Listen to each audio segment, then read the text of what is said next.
Vamos a salir yo un poco con el principio. Sí.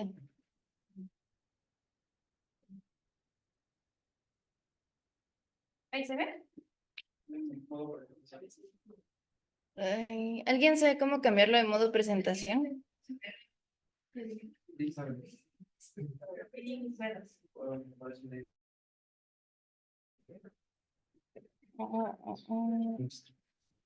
Es la otra pantalla más, segunda Screen. pantalla.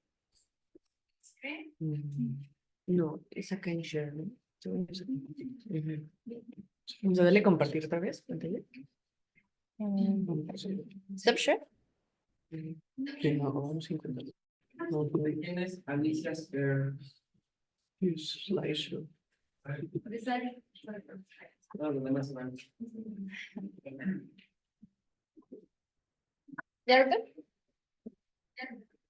Ya. Muy bien. Bueno, entonces recuerden esta segunda imagen que les comenté. Entonces, como les dije, la primera causa de muerte en estos pacientes es la falla respiratoria. En promedio depende qué presentación tengan, pero la sobrevida es de 2.5 a 3.2 años. La realidad es que es muy bajita, y más si no tienen el tratamiento apropiado. Afecta a más de 650,000 personas en Estados Unidos. Entonces, esta es la clasificación. A ver, déjenme. No sé por qué se ve así. Gracias.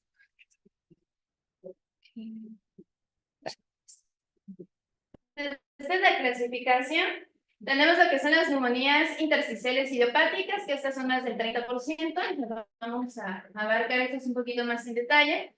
Tenemos lo que son, en segundo lugar, las neumonitis por hipersensibilidad, un 15%. Está la presentación fibrótica y la no fibrótica.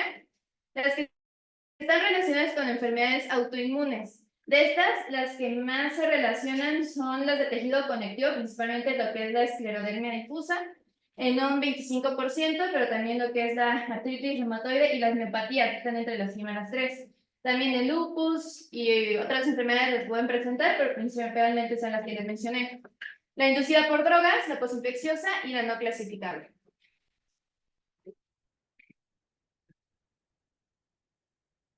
Entonces, esta ha crecido en un 19% en los últimos 10 años. En promedio, la edad es de los 67 años, entre los 80 y 84 años también se puede llegar a presentar.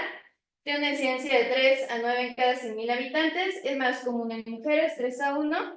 Y se ha visto que hay cierta predisposición genética, ya que del 2 al 5% de los pacientes van a tener un familiar que ya va a tener una enfermedad pulmonar intersticial. Este es un pequeño diagrama en los países en los que se ha estudiado. Se ha visto que pues, en países primermundistas o ya desarrollados están en principal lugar lo que son las autoinmunes, pero pues también están las intersticiales idiopáticas y otras. Estos factores de riesgo, lo que son el tabaquismo, el polvo de metales, la contaminación ambiental, sí tienen que ver en todas las EPI, pero principalmente las que son por hipersensibilidad, que las vamos a mencionar más a detalle. Hay un índice que es importante, que es este índice de GAP, que por sus siglas en inglés, lo que es la edad, el género y la función, las pruebas de función respiratoria, podemos predecir lo que es la mortalidad a 1, 2 y 3 años. Entonces, pues aquí tomamos en cuenta, por ejemplo, el FBC, si está a más de 70, 75, menos de 70 o a menos de 50. Hay que ver aquí porque, por ejemplo, si tenemos un índice de GAP muy alto, la mortalidad a un año es del 39%, a 2 años es del 62% y a 3 años pues es del 76%. En la presentación clínica pues vamos a tener lo que es la tos, la disnea. Esta tos usualmente es una tos crónica que afecta lo que es la calidad de vida. La hipoxemia la vamos a encontrar ya en etapas avanzadas. El paciente presenta fatiga y, por ejemplo, puede presentar pérdida de peso. Si esta pérdida de peso es más del 5%, eso se desarrolla con un dato de mal pronóstico y aumenta hasta 2.5 veces la mortalidad. Ahora, la evolución pues también depende de qué EPI estamos hablando. Puede ser aguda, subaguda o crónica. Como estas están relacionadas con lo que son las enfermedades autoinmunes, no son directamente estos síntomas pulmonares, pero pues sí tienen que ver con la etiología. Entonces podemos encontrar embalillos de tambor, signos de enfermedad de tejido conectivo, como lo que son la artritis, el engrosamiento de la piel, cirrosis por hipertensión pulmonar. Los estertores en velcro son característicos, pero no son específicos. Podemos encontrar en el 93% de los pacientes con esta enfermedad, pero hasta un 73% que en EPIs pueden. Entonces, algo muy importante es que no solamente veamos lo pulmonar, sino que veamos otros datos en el paciente que pueden indicar si tiene alguna enfermedad autoinmune. Por ejemplo, en lo que son las miopatías inflamatorias, estos pacientes empiezan antes con los datos pulmonares. En el laboratorio, pues hay que hacerles un abordaje autoinmune, medir todos los anticuerpos y específicos y la histopatología. En la histopatología, la biopsia pulmonar, que es lo que ya se ha dejado de lado, más que nada ahorita ya tenemos lo que es la tomografía computarizada de alta resolución, se pueden encontrar en cada una. Entonces, pues, como les comentaba, la biopsia pulmonar también se asocia con 1 al 2% de mortalidad y menos del 10% en realidad van a requerir biopsia.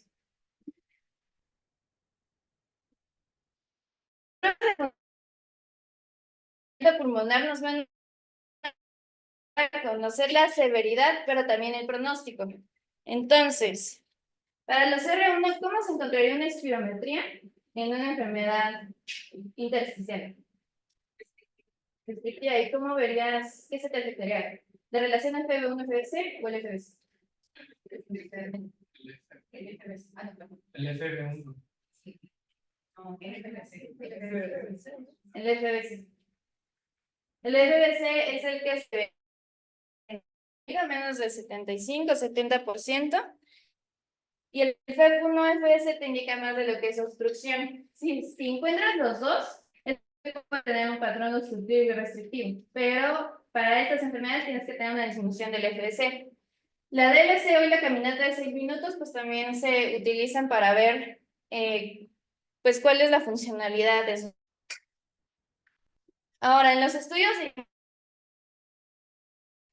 la radiografía es sensible en un 63% y en un 93%. Vamos a platicar un poquito de ella.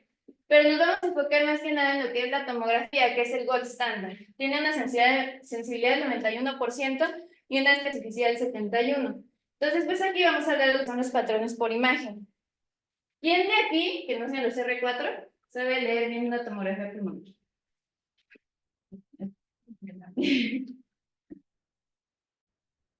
Bueno, ahorita iremos a eso. Hay algo que se llama anormalidad intersticial pulmonar, que esto nosotros nos lo podemos encontrar, no solo es de los radiólogos. Nosotros le mandamos a pedir una tomografía a un paciente y no sabíamos que tenía algo en particular y vemos que tiene un patrón intersticial que abarca más del 5%. Esto se llama anormalidad intersticial pulmonar. Entonces, ¿cómo actuaríamos en este caso? Pues primero hay que hacer una buena historia clínica, hay que ver si tiene síntomas respiratorios y hay que mandarle una tomografía de alta resolución.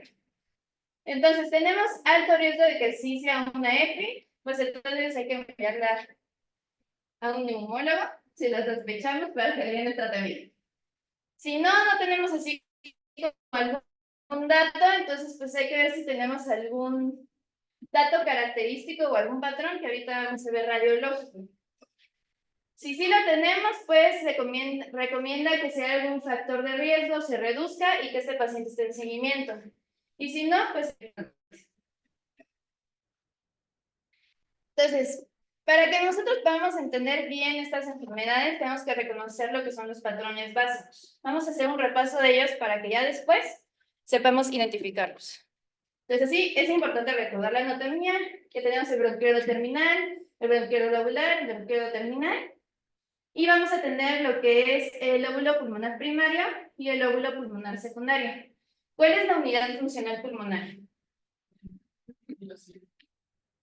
El asino, pero como unidad.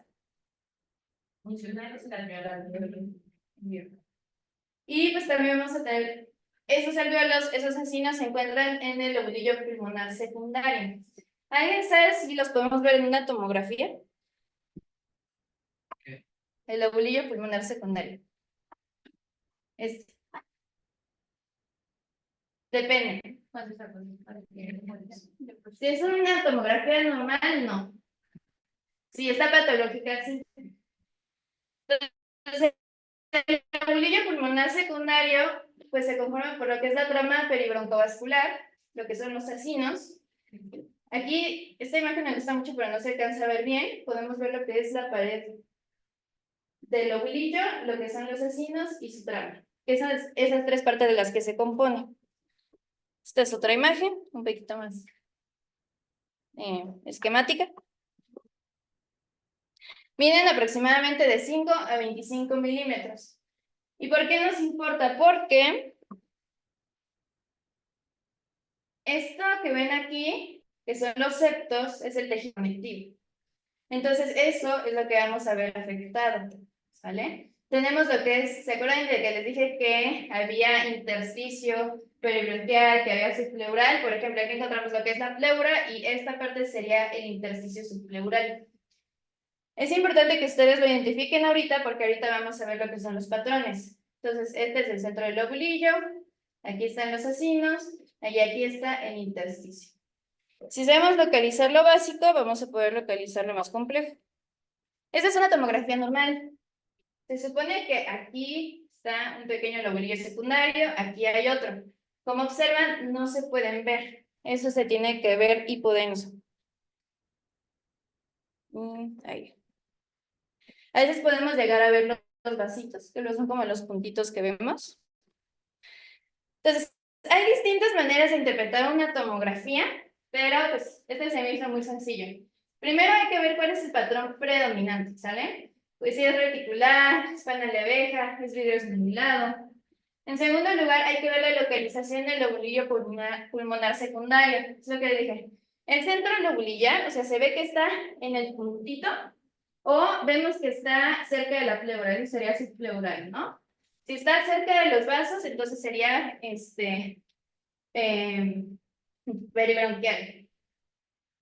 Luego la distribución pulmonar está apical, está nasal, está dentro del pulmón, y también podemos aquí describirlo por segmentos. Y pues ya si tenemos algún hallazgo adicional, si tenemos algún derrame, etc. Entonces, estos son los patrones, no son todos los que existen, sino son los que nos importan para las enfermedades pulmonares intersticiales. Y esta es la distribución, apical o basal, central o peribroncovascular, está anterior o posterior, está difuso o local. De la distribución, pues está sencilla, nada más que, como les comentaba, si hay que identificar si está centrilobular, que sería en el centro de los asinos, subpleural o si está cerca de los vasitos. También aquí es perilinfático. Y mencionaban en esta imagen uno que es aleatorio. Me quedé sin tiempo. Pero ese no lo vi descrito en otro lado, entonces lo dejemos. Okay. Los conceptos o los términos básicos de una tomografía es de acuerdo a la sociedad de Fleischmann. Yo les recomiendo mucho que bajen esto porque esto es lo que define lo que es una consolidación, lo que es el vidrio despulido. Entonces, rápidamente. ¿Qué es el vidrio esmerilado? Es el incremento en la atenuación, pero no por completo, de lo que es la estructura vascular y los bronquios. Es decir, que en vez de verlo blanco, como podemos ver en la imagen inferior, que es una consolidación, lo vamos a ver gris en términos básicos. Pues esto puede ser por ocupación alveolar, puede ser por edema capilar, puede ser por fibrosis o engrosamiento intersticial. Entonces vamos a ver ahí literal como si viéramos un vidrio sucio o estos que son como de capillas que no se ve claro, ese es el vidrio esmerilado. Y aquí podemos ver un patrón predominantemente con vidrio despulido. Ahora, la reticulación es el engrosamiento del intersticio, ahí es cuando regresamos al lobulillo secundario. Lo que son las paredes, pues es el intersticio y esto se va a ver engrosado. Entonces, este patrón es básicamente como una red o como una telaraña. Estos son distintos patrones que podemos encontrar en una radiografía. El reticular es el segundo y vemos cómo son como, pues como telarañitas. Y aquí en la tercera imagen vemos cómo es una red. Ese es el patrón reticular. Aquí. Luego, las bronquiectasis por tracción es una dilatación del lumen bronquial que en este caso va a ser por fibrosis. Bronquiectasia por tracción se debe usar en caso de fibrosis. Si no hay fibrosis, no es correcto que se utilice el término. Esto es por una pérdida del estrechamiento progresivo de los bronquios. Si se acuerdan de la imagen de anatomía básica que les enseñé, los bronquios se van haciendo cada vez más chiquitos. Cuando nosotros tenemos una bronquiectasia por tracción, esa disminución del diámetro no ocurre. O sea, se mantienen, como están dilatados, pues se mantienen de un mismo tamaño. Esa es otra característica. Y pues a veces pueden verse impactados por moco o por algo más. Eso que ven ahí, señalado por la flecha, es una bronquiectasia por tracción. Entonces podemos ver básicamente cómo la pared del bronquio está engrosada. Esos son otros tipos de bronquiectasias, por ejemplo, lo que es el anillo en sello, que lo podemos identificar. Hay bronquiectasias varicóceas y quísticas que se dan en otras patologías. Se les puse más que nada para que las sepan diferenciar. Luego, el panal de abeja literalmente se va a ver así, pero ¿qué es? Es la pérdida de la estructura del parénquima, que se van a ver como quistes. De hecho, es una imagen quística. El término de quístico lo pueden usar para algo que se parece a un quiste, aunque no es específicamente un quiste. Entonces, aquí vamos a ver pequeños espacios con paredes irregularmente engrosadas en tejido fibroso. Estas paredes tienen que ser como de 3 milímetros de engrosamiento para que puedan cumplir con la definición. ¿Por qué? Porque si ustedes ven otra imagen quística, como una bula, o un quiste como tal, tienen otros grosores de pared. Por ejemplo, la bula es muy delgadita, es de 1 milímetro. Y pues esto nos indica lo que es la destrucción del parénquima. Aquí también es muy importante la distribución. ¿Se acuerdan que les hablé del intersticio subpleural? Los quistes, el panal de abeja se encuentra subpleural, lo van a ver aquí cerca de la pleura. Y usualmente son varias filas, no es una sola. Luego, la consolidación como tal es una ocupación del alveolo. O sea, ahí sí está ocupado el alveolo, que es lo que nosotros vamos a observar. Y también se caracteriza por tener broncograma aéreo. Broncograma aéreo es el aire que se puede ver. Y como les enseñé en la imagen anterior, esta va a ser homogénea. Va a ser totalmente hiperdensa, ¿sale? Se va a ver blanca. Ahí lo que vemos es que se evacuó el aire del alveolo y que algo más lo está ocupando. Entonces, por ejemplo, estas son imágenes de consolidación. No sé si se alcanzan a ver bien, pero tenemos datos de broncograma. Luego, ahora sí vamos con lo que son las opacidades de quistes nodulares. Son estructuras que también tienen contenido aéreo, aunque también pueden ser ocupadas por otras cosas. Es también circunscritas y se ven hipodensas. Ahí podemos ver que la pared es un poquito más pequeña y no se encuentra en localización subpleural, aunque sí podría ser, pero usualmente son más solitarios que el panal de abeja. Entonces ahí podemos ver en el centro del altar como hay como varias bolitas, como varias burbujitas. Esos son quistes. Si no viéramos una pared, podrían ser bulas. Entonces esto pues puede ser por necrosis de la vía aérea o por obstrucción. Y bueno, el atrapamiento aéreo me cuesta un poquito de trabajo. Aquí es una hipodensidad sin pérdida de volumen. Pero lo que tienen que hacer aquí es comparar una tomografía en inspiración y una en expiración, que es lo que ocurre. Entonces, en inspiración no la observamos como tal, pero en inspiración sí vemos que hay hipodensidad y que se pierde el volumen. Eso no lo entiendo bien. Pero bueno, es por retención secundaria de la obstrucción parcial de la vía aérea. Entonces, ahí también podemos ver cómo se ven áreas que podrían confundirse con vidrio despulido, pero no, que no cumple con las características y que no se ven en inspiración. ¿Están listos? ¿Alguna duda? Bueno, ya teniendo las nociones básicas, según yo, va a ser más fácil identificar las enfermedades pulmonares intersticiales. Entonces, bueno, vamos a comenzar con las neumonías intersticiales idiopáticas, que son las más comunes. Entonces, Estas solitas abarcan más de 200 enfermedades y son las que comúnmente se relacionan con progresión a fibrosis. Principalmente hay 5 grupos, lo que es la fibrosis crónica, la relación al tabaco, la aguda subaguda, las raras, y en las raras hay una que acaban de agregar que mencionaban en 2018 que era una enfermedad nueva, que es la fibroelastosis pleuroparenquimatosa idiopática. Entonces, estas son un poco de las características, es un resumen, ahorita lo vamos a ver uno por uno, pero si les sirve pues esta tablita pueden ver lo que son los patrones tomográficos. Antes de irnos a eso, me gustaría mencionar lo que es la neumonía intersticial usual, que esta es la más común y es una de las más peligrosas. Hay distintos patrones de neumonías, pero para que sí hagas un diagnóstico, tiene que predominar lo que es el panal de abeja, ¿sale? Y aquí también tiene una distribución apicobasal, que conforme nos vayamos viendo a la parte basal del pulmón va a ir incrementando ese patrón. Entonces vamos a ver más panal de abeja conforme vayamos bajando el ataque. También podemos ver que tienen algunas bronquiectasis por tracción y patrón reticular. Ya el resto de los patrones, si es probable, si es indeterminada o es alternativa, es cuando ya no tenemos panal de abeja, se hace mucho más difícil el diagnóstico porque ahí lo podemos confundir con alguna otra enfermedad. Yo creo que eso es un poquito más especializado, pero para que sepan que esta neumonía, que es la NIU, que luego pueden escuchar a los neumólogos que hablan así, se caracteriza por el panal de abeja que va a ir incrementando conforme vayamos a la parte baja del pulmón.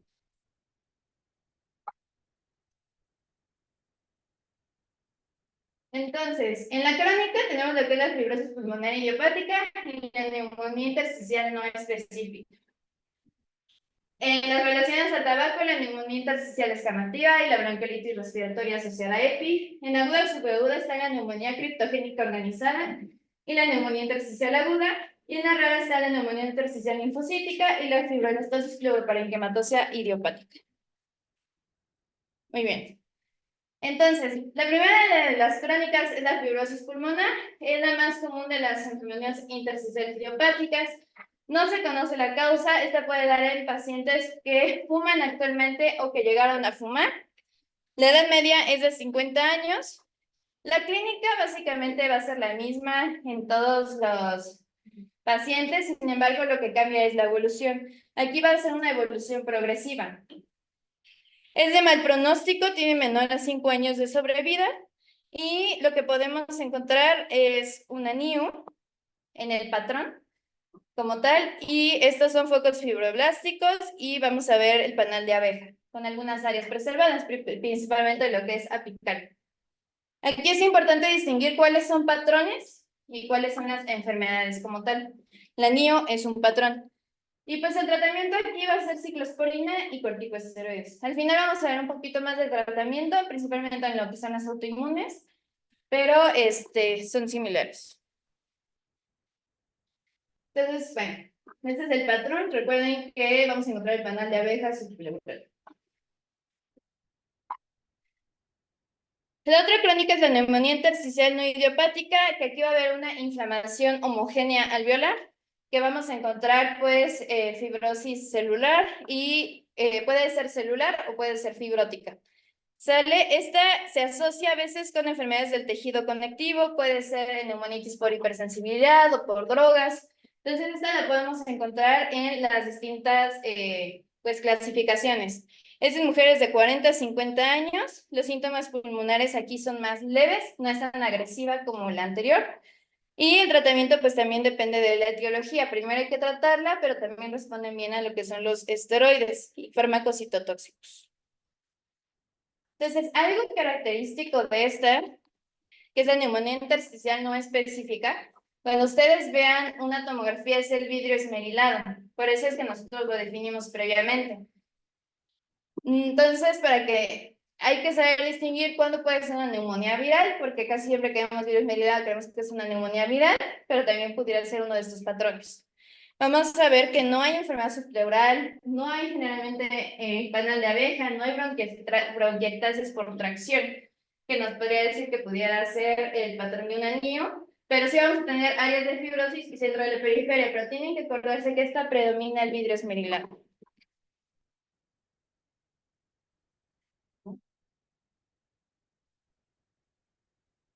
Bueno, en las relacionadas al tabaquismo nada más vamos a mencionar esta que es la neumonía intersticial escamativa. Esta es una enfermedad rara, evidentemente son pacientes que han tenido tabaco previamente. Progresa rápidamente a fibrosis y a falla respiratoria. Entonces, pues esta más que nada es por la etiología del tabaco, que se puede encontrar entre los 30 y 50 años. En la histopatología vamos a encontrar que hay un engrosamiento central e intraalveolar con acumulación de macrófagos, y pues el tratamiento aquí es dejar de fumar y corticosteroides. Pero sí se ha visto que si los pacientes dejan de fumar, mejora el pronóstico.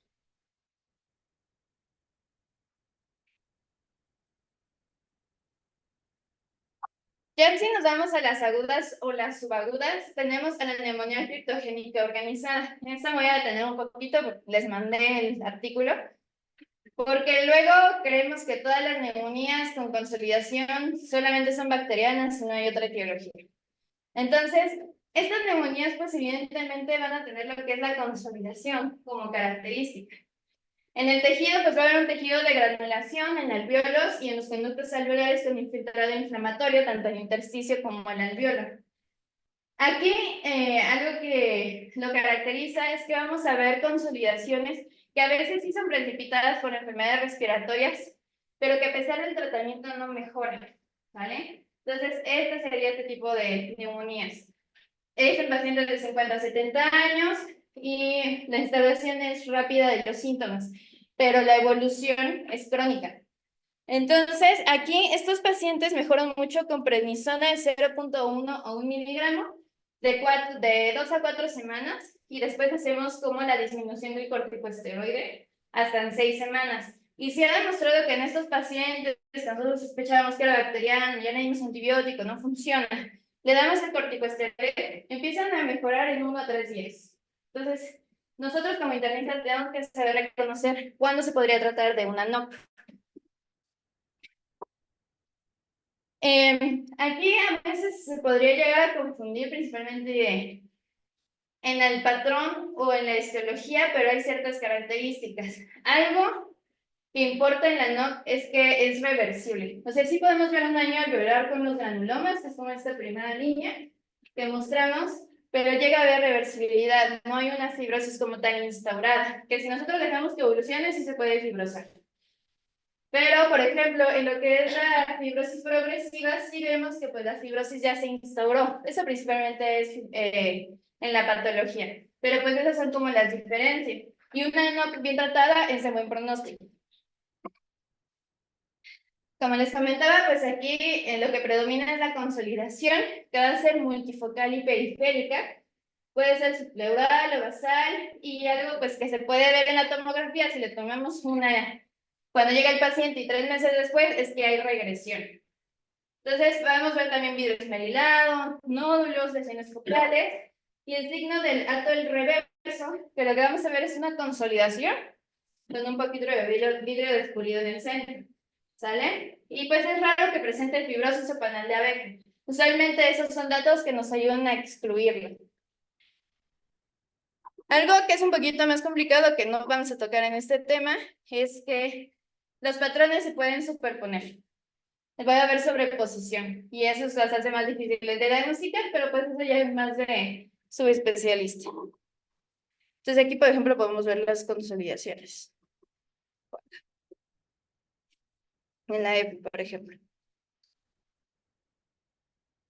Otra es la neumonía intersticial aguda, es extremadamente rara. Aquí igual va a haber daño alveolar difuso, va a haber edema intraalveolar, formación de membranas hialinas. Esta es de muy mal pronóstico, más del 50% de los pacientes fallecen y es entre los 50 y 60 años. Los datos tomográficos que vamos a encontrar y también clínicamente son similares a un síndrome de estrés respiratorio agudo. Entonces es difícil de diferenciar. Esto se daba en pacientes previamente sanos. No sé por qué, pero bueno, pues es altamente mortal. Se ha visto que pues es tratamiento de soporte, es darles ventilación y en algunos estudios corticosteroides, pero no se ha probado que sea muy beneficioso.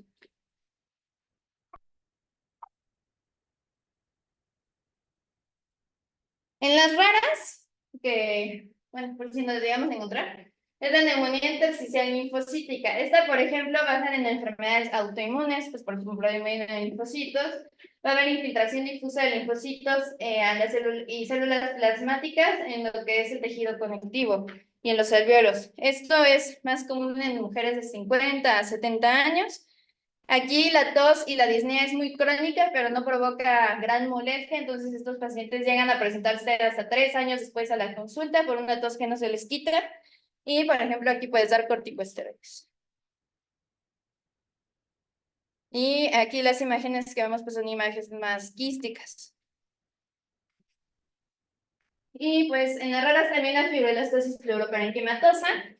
También es extremadamente raro. Lo que tenemos que saber es que afecta lo que es la pleura y los pulmones. No hay criterios diagnósticos, como les dije, es una enfermedad relativamente nueva. Entonces todavía esta está en consensus. Es muy lenta, esta evoluciona de 10 a 20 años y requiere de trasplante pulmonar. Entonces, pues aquí lo que vemos es que también afecta la pleura. No es para que la conozcamos de lleno, pero para que la tengamos pensada por si nos encontramos algún caso. Ahora, las neumonitis por hipersensibilidad, que representan el 15%, estas son las que van a estar más asociadas a los factores de riesgo que les había presentado. Aquí, pues, es una respuesta inmune mal mediada, que va a haber una gran sensibilidad a muchos antígenos. Aquí está, por ejemplo, el pulmón del granjero, y pues estos antígenos pueden dividirse en orgánicos, lo que son las bacterias, los hongos, el moho, algo del medio ambiente, proteínas, o pueden ser inorgánicos, como los metales, los químicos y cosas así. Aquí va a involucrar tanto los alvéolos, el intersticio y los bronquiolos terminales. Su evolución puede ser aguda o puede ser crónica. Si es aguda, los síntomas pueden presentarse hasta 4 horas después de la exposición al alérgeno, de 4 a 12 horas. Y pues crónico, pues es de semana a años. Es en todas las edades, pero en adultos, se da mucho en niños, pero en adultos se ha visto que puede ser entre los 50 a los 60 años. Bueno, esa es una tabla de todos los, no lo puedo hacer grande, de los antígenos que pueden encontrar en bacterias, por ejemplo, la Actinomyces, la Klebsiella oxytoca, en las micobacterias, el Mycobacterium avium, hongos como el Penicillium, en animales, por ejemplo, por eso es importante preguntar si ha tenido contacto con aves, ya sea palomas, con aves de corral, con suero o con sangre o con orina de los animales, y pues con químicos, con el tolureno, por ejemplo, con el zinc, el zincronio. Y bueno, lo que vemos ahí pues es que el sistema inmune se sensitiviza a un antígeno, hace un ambiente microinflamatorio, activando las células T al interferón gamma y L2, y al final pues provoca un ambiente profibrotic. Entonces, nada más esto es para ver que en la forma aguda va a haber más vidrio esmerilado y en la forma crónica vamos a encontrar ya que son las fibrosis, que se va a caracterizar por la reticulación. Entonces, esta es la forma aguda, que podemos ver que hay más vidrio esmerilado predominantemente, y la forma crónica, que es más reticular. Como pueden ver, estos datos no son característicos de una, pero pues nos puede ayudar a sospechar. El tratamiento es evitar el antígeno. En la aguda se ha visto que sí mejoran con corticosteroides si se les da de 4 a 8 semanas. Y en la crónica, evitando el antígeno. Hay algunos estudios que han probado cetoprina o micofenolato, pero pues no han sido probados. Y algunos medicamentos antifibróticos, pero tampoco han sido validados. Y las autoinmunes. Entonces, ¿se acuerdan cuáles son las 3 primeras enfermedades autoinmunes que les mencioné que estaban relacionadas? A ver, esclerosis sistémica, en primer lugar. Ajá, y el herpes. Esas son las 3 primeras. Pero sí, el lupus y las otras también se pueden ver asociadas. Entonces, en la esclerosis sistémica, un 65% de los pacientes, principalmente cuando presentan la forma difusa, van a tener alguna afección pulmonar. Ajá, la que teníamos.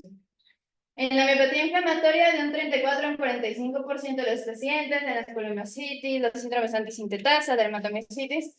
Pero recuerden que algo medio característico de estas enfermedades es que primero va a ser la afección pulmonar antes de que presenten otros datos clínicos. En la enfermedad mixta de tejido conectivo en general, un 52 a 67%, en síndrome de Sjögren de un 27%.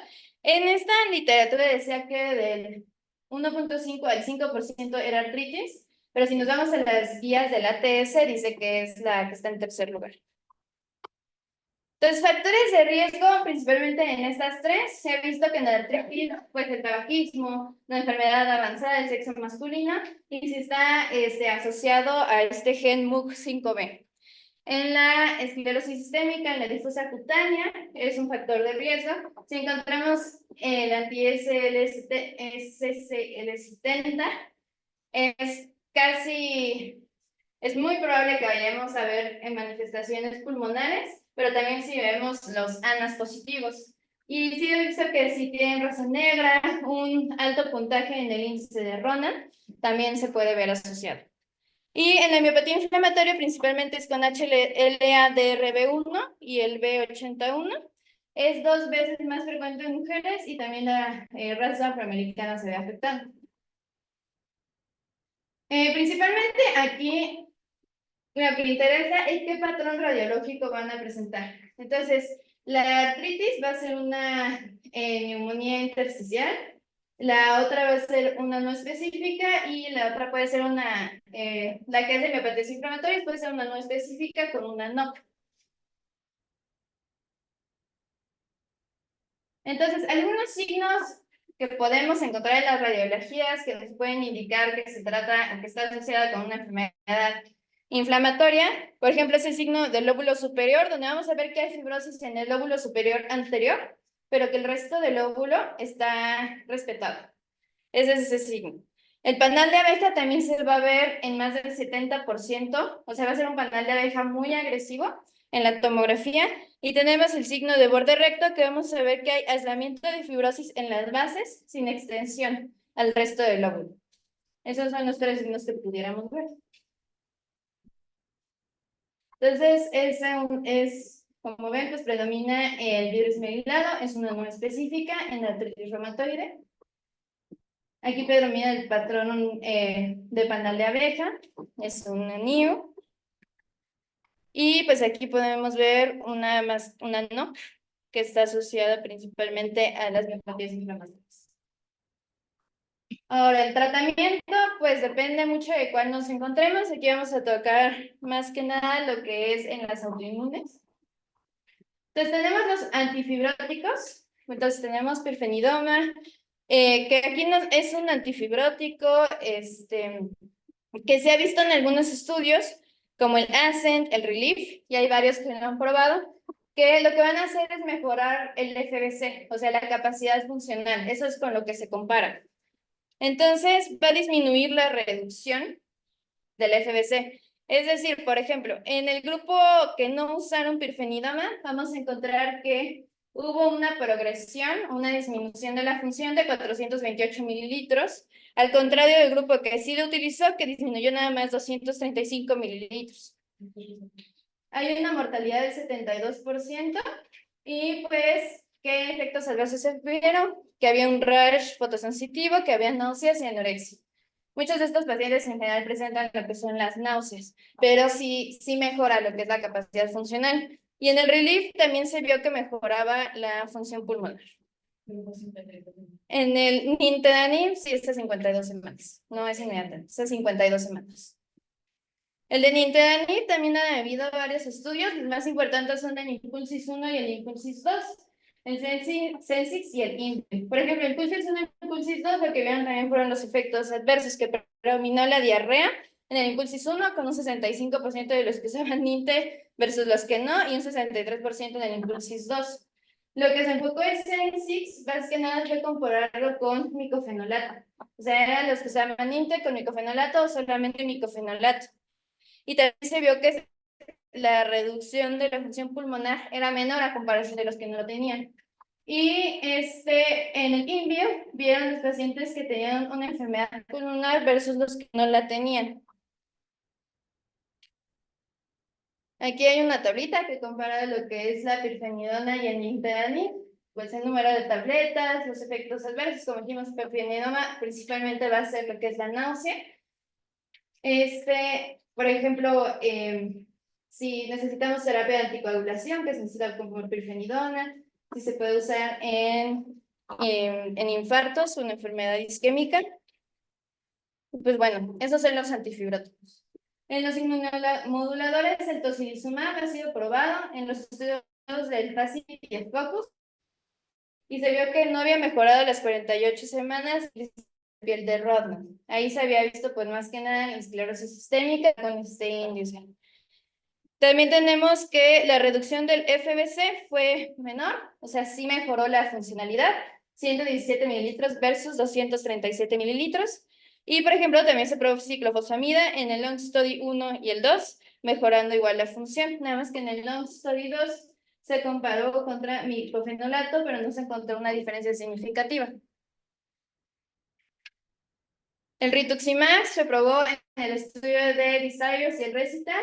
Fue rituximab versus placebo. A las 24 semanas se vio que había mejorado un 6.3% versus un 2.14% de los placebos. Y en el Recital fue rituximab versus ciclofosfamida. No se vio cambios a las 24 semanas, pero sí mejoró la calidad de vida en el King Build, en ese cuestionario a la semana 24 y 48.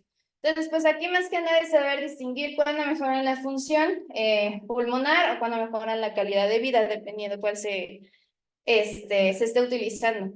La N-acetilcisteína sola versus la N-acetilcisteína con prednisona y acetoprina. También se hicieron estudios, pero se pararon por exceso de efectos adversos y se vio asociado un 10.4% de mortalidad en los pacientes que tenían la terapia combinada. Pues ya para pacientes que están en enfermedad avanzada, lo correcto sería hacer un trasplante pulmonar. Nosotros sabemos que pues eso en México es muy difícil, entonces muchas veces estos pacientes no llegan al tratamiento. Su sobrevida, si se les llega a trasplantar, es de 5.2 versus 6.7 años. Entonces, un resumen de los tratamientos que les acabo de mencionar. Este es un resumen del diagnóstico. Entonces tenemos lo que es hay que hacer una buena historia clínica, hay que preguntar factores de riesgo, enfermedades que haya tenido la familia. Luego pues ya nos vamos a lo que son los estudios de laboratorio, a los estudios de imagen, una radiografía, y acuérdense que la tomografía de alta resolución va a ser la clave. Entonces, si el diagnóstico no está confirmado, sí se puede llegar a la broncoscopía o al VATS, que sería videoasistida, pero principalmente la tomografía nos puede dar una buena orientación en la mayoría de los casos. Ya sea que el diagnóstico se confirme o no, pues tendríamos que ver su funcionalidad, tendríamos que ver qué mortalidad se espera en estos pacientes con el índice de GAP y pues aplicar el tratamiento de acuerdo. Si es una fibrosis pulmonar idiopática, pues nintedanib, pirfenidona. En esclerosis sistémica puede ser micofenolato, ciclofosfamida, rituximab, el ninta o el tocilizumab. Y en otras, pues como vimos, son los corticosteroides. Algunas complicaciones que pueden presentar son hipertensión pulmonar, cáncer de pulmón, apnea obstructiva del sueño, hasta un tercio de los pacientes pueden llegar a tenerlo, y las exacerbaciones agudas. Las exacerbaciones agudas vamos a ver una progresión de los síntomas en un paciente que ya tenía el diagnóstico, pero rápidamente. Esto también es muy importante porque luego solemos confundir esos síntomas. Pueden estar reinfectados, sí, pero también pueden tener una exacerbación. Y usualmente no damos el tratamiento para estas exacerbaciones. Y ya para terminar, a mí me gustaría comentar sobre la fibrosis pulmonar rápidamente progresiva. Entonces, esta como complicación se ve cuando en 3 meses vemos una progresión de síntomas, una progresión tomográfica y también una disminución del 5% del FBC. Antes era del 10%, pero ahora se ve que con el 5% que se reduzca en 3 meses, eso ya puede ser una rápidamente progresiva. Y pues esto conlleva un peor pronóstico. Esas definiciones pueden encontrarlas en este panel de expertos con un poquito más de detalle. Este es un resumen de lo que ya vimos. Les dejo la tablita por si les sirve, igual en el artículo que les mencioné, ahí viene. Y mi mensaje para que se lleven en su corazón es que no todas las neumonías necesitan antibiótico. Hay que saber hacer un buen diagnóstico diferencial, porque nosotros creemos que son consolidaciones y ya es bacteriano. ¿Sale? Gracias.